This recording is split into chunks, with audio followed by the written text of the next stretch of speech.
But just as the sun set, he would make it look like he was retreating. He would put his major forces, half of them off to the right in a hidden location, another half to the left in a hidden location in the trees and bushes and the rocks and so forth. He'd have a few soldiers to be seen, and all of the camp followers with their wagons and their horses and their cattle and oxen would leave, and they'd drag branches behind them to kick up the dust to make it look like the whole army was retreating.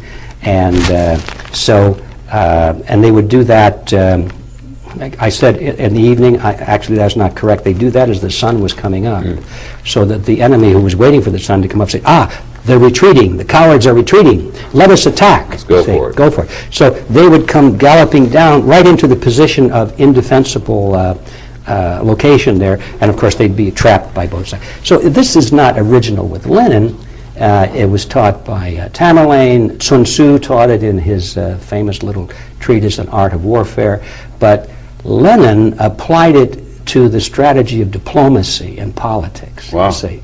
And he said, therefore, let us pretend to be defeated and destroyed so our enemies will lower their guard. And the first time that happened was when the Bolsheviks first came to power.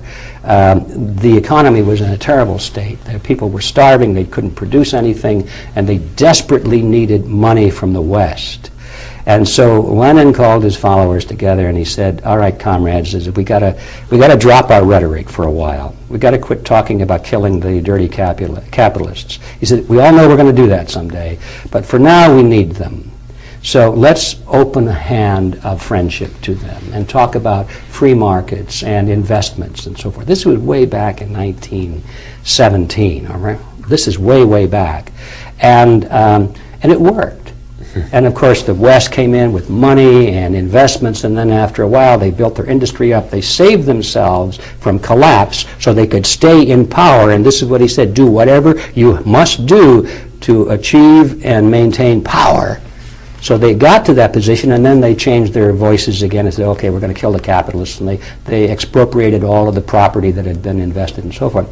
They've done that several times in history, and so when I saw this so-called breakup of communism, I said, well, there they go again, you see?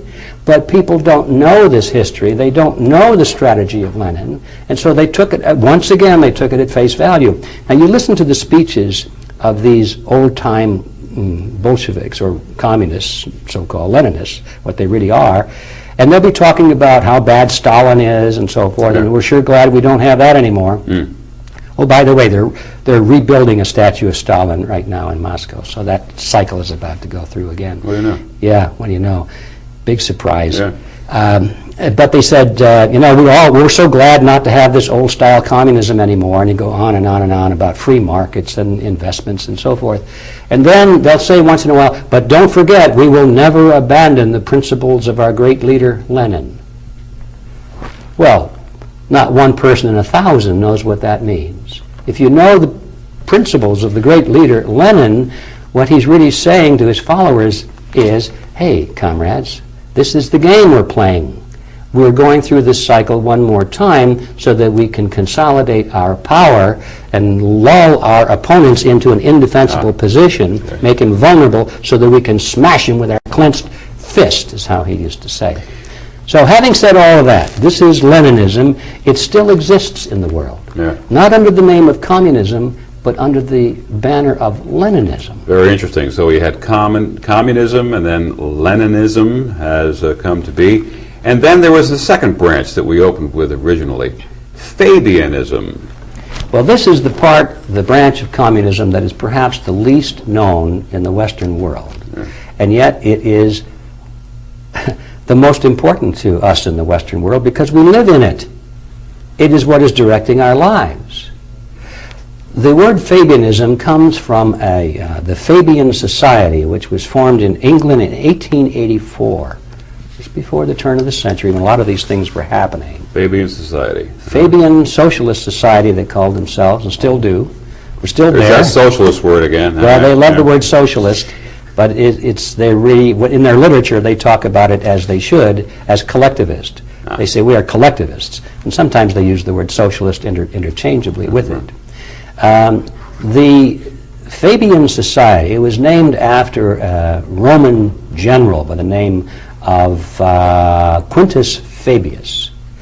And he was famous in history for defeating his enemy not by beating him on the battlefield, but by wearing him down in delaying tactics.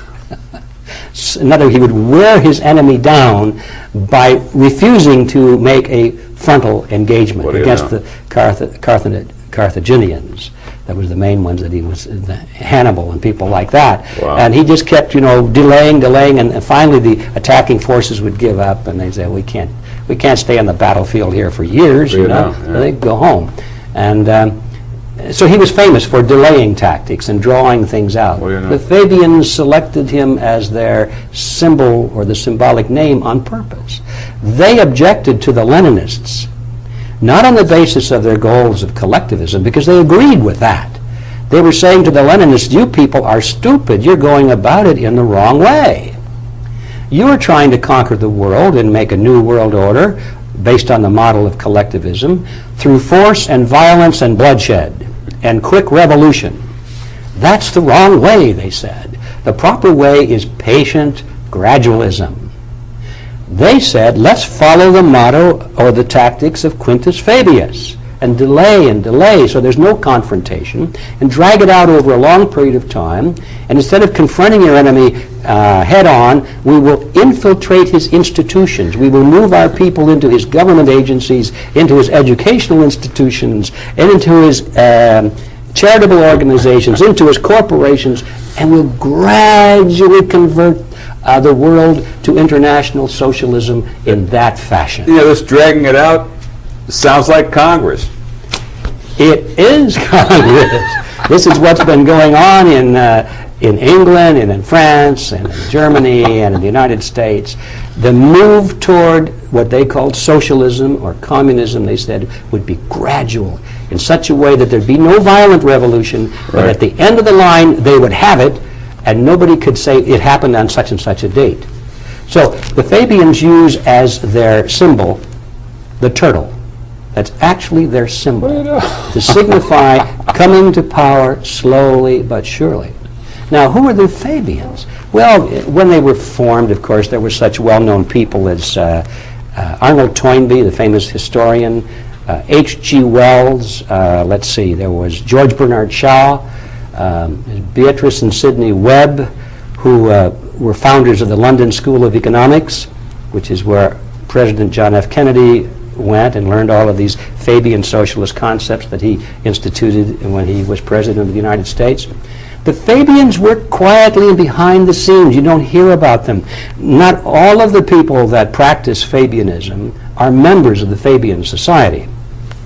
Tony Blair, right now, who's the head of the British government, he's a member of the Fabian Society.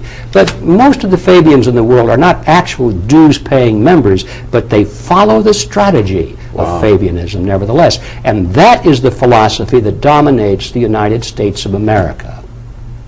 Now, these two groups both agree with each other on the ultimate goal, but they fight against each other very vehemently at times for domination, as to see who is going to control this new world order. They have their own battle going on with them. Their own internal power struggles. And when you look at the United Nations today, almost all of those factions fall into either the Leninist group or the Fabian group. And they may appear to be opposed to each other on issues, but if you look at the issues, it is never the issue of collectivism that they're opposed to. They agree that the New World Order at the UN has got to be strengthened, given more military, more money, and so forth. All they're fighting about is who is going to be in the best jobs there. That's all. So the bigger threat to me sounds like Fabianism because of its stealth qualities.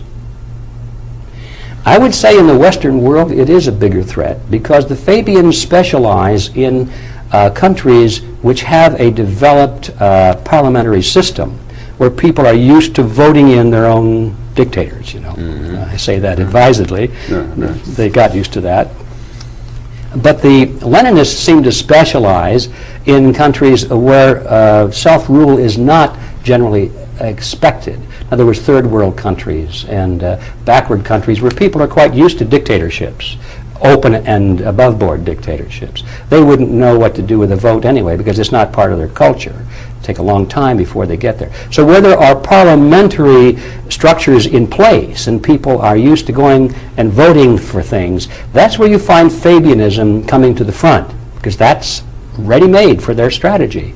But where violent revolution and blood in the streets and overthrowing a hated regime is the method of bringing about political change, as in Africa, Asia, many countries in South America, that's where Leninism comes to its front.